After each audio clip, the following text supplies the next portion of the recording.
Hey everybody, it's the Man Master here. I'm doing second video today. I was trying to use the green screen, but then I decided to scrap that for now. I'm having some trouble blending things in. Obviously, I do have some new software for my phone as well as far as editing videos. That's definitely going to help in these situations here. So this one is about a very controversial subject again, and that's gun control. And I've been kind of a split moderate even through the years of my far leftism in the past. Even, as a Bernie bro, from several years ago, I was always kind of hesitant to sign on to any extreme gun control measures or ideas. And this is why. I think Ice-T famously said this in a talk show.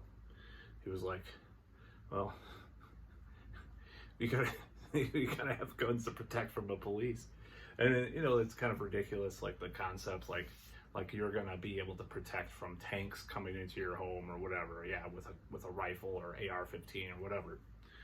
Now that said, the basic concept still holds true to me that guns are kind of seen like red hat. They're the red hats of pre-Trump.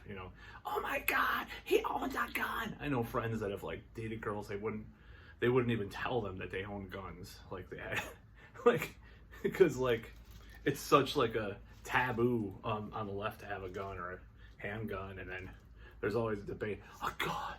Oh my God, they have a gun. Ah! It's almost like not wearing a mask or something in the past, like before pre-virus days, So people are hysterical about guns, one way or the other. You have the extreme rioters no gun, I want a bazooka, And then you have people on the left who are like, a pistol's evil. Oh, don't get it away from me. It's a gun, So there's a fucking hysteria about the whole thing. But one of the things that has come up recently, there was this NPR article about the racist history of the Second Amendment. Now, if you want to extrapolate upon the United States in general, the racist history is just history because America was founded on, some racist principles. That's just undeniable. But to say, to extrapolate that the Second Amendment having a militia, especially if a lot of the northern states didn't actually have slavery at the time, or ostensibly minor versions of it, or servants, indentured servants and stuff like that. If you look into slavery, it's a very complicated history. So, but with regards to guns, shortly after the Civil War, there were these things called black codes in the South, where they confiscated guns from African Americans. That's a fact. Look it up. It's history. So it's kind of like this thing. Like the left is so hysterical about guns that, and I'm not trying to. I don't think this is necessarily related to this, but in playing a role-playing game a couple weeks ago,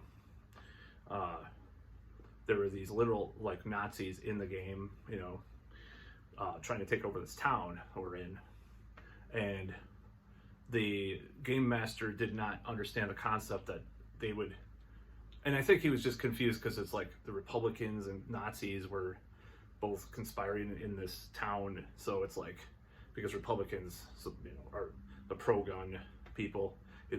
My character was gonna get his gun back after being jailed because the town, because the Nazis were pro-gun in the game, which didn't make sense.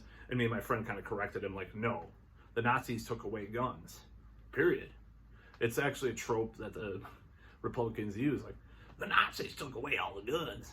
They did, from socialists, communists, and anarchists, social democrats. That's what they did. Gun confiscation, a trope is real. The trope is, as used in partisan as the trope is, it is a real thing that happened. in Nazi Germany or the Soviet Union. If you have a populace with a lot of guns, your authoritarian government is fucked. It's common sense. But no, he's like, I think it was just confusing, the Republican thing, like how he was running the game and stuff. But if it was because of some kind of media brainwashing, that has to be called into question. So I'm mentioning that not as a bash of my friend who runs a lot of the games, but as, just a little note about that. So that's the whole thing.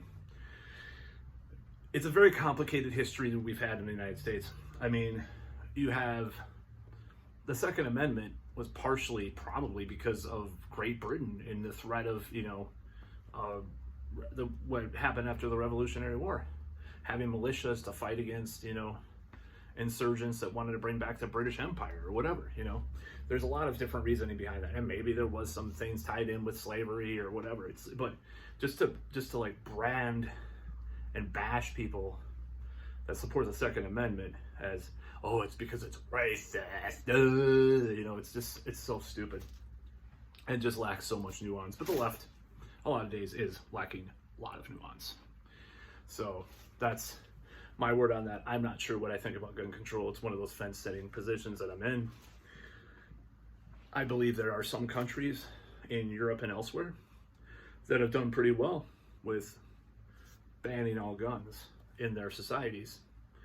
And all these people, there used to be the right-wingers used to be coming out with like, well, the knife crimes in England are at this time. It's like, no, it's not even comparable.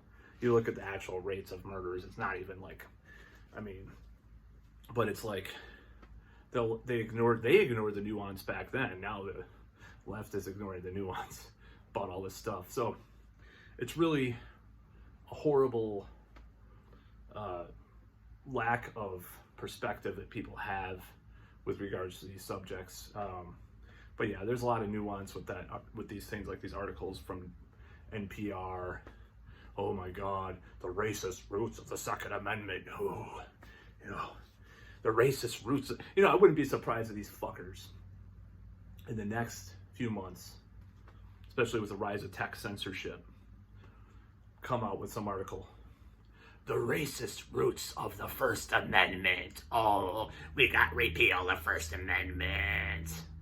Oh, it's not what they're saying in the article, like, we got to repeal it per se, but they'll like kind of insinuate like a lot of this shit does. So that's about all. Peace out.